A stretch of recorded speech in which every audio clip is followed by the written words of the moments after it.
Hey guys, a couple of days back I posted up a short video about some really inexpensive lures for $1.29 at Walmart. Well, sometimes you get some really inexpensive lures that have some real potential, but here's a really quick tip to make these inexpensive lures perform a little bit better and also be quite a bit more durable.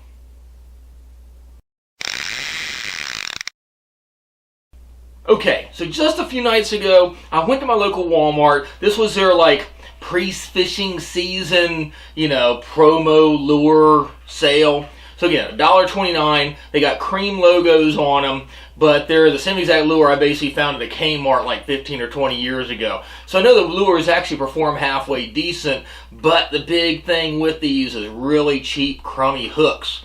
But for $1.29, you really can't go wrong, right? You take them out, you fish with them, you lose them, they break, something like that. You're not out a whole lot, but the problem is these actually do catch fish, and what if you have a decent sized fish on it, you hook the fish, the hook breaks.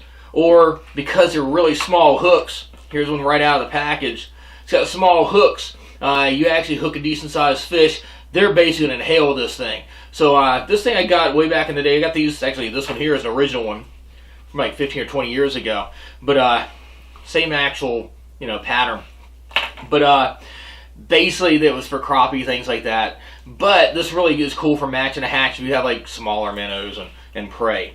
But that being said, the hooks are really tiny. They're pretty darn crummy actually, so these hooks will break pretty darn easily. And I don't know, they're just really tiny hooks. So really quick tip for you, everybody talks a lot about as soon as you get lures, check the hooks. After time, after some time use them too, also change the hooks out. But here's a quick easy tip.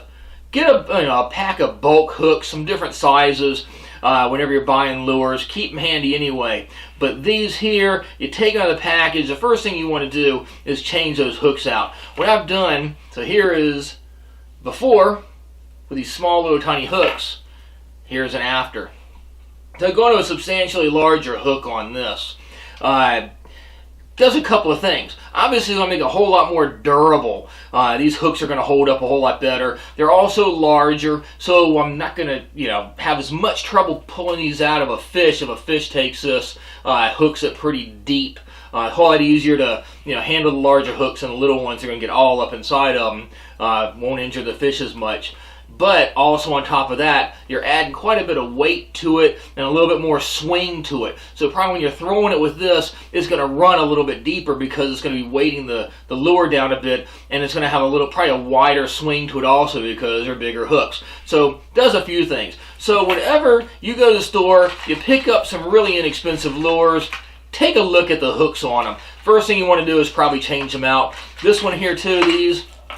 One thing too, thing that I didn't really care much for, really tiny little kind of wimpy split rings. For this case here, I left them on, but I don't know, when I do some more of these, I'll probably change the split rings out too. The split rings are so small, I couldn't even use my my split ring pliers on them. Had to use my fingernail, but some people prefer to do that anyway. So anyway, you might need a pair of split ring pliers or a little bit of a fingernail and then some hooks. So when you buy some inexpensive lures, just check the hooks out, change them out. Might make the lure perform better too. Anyhow, be careful because you'll poke yourself really bad with them and draw some blood. Anyway, so thanks for watching Fishyaker.com. As always, please subscribe to us on YouTube, like us on Facebook, and we'll catch you on the water. Fishyaker.com, the original kayak rigging video series.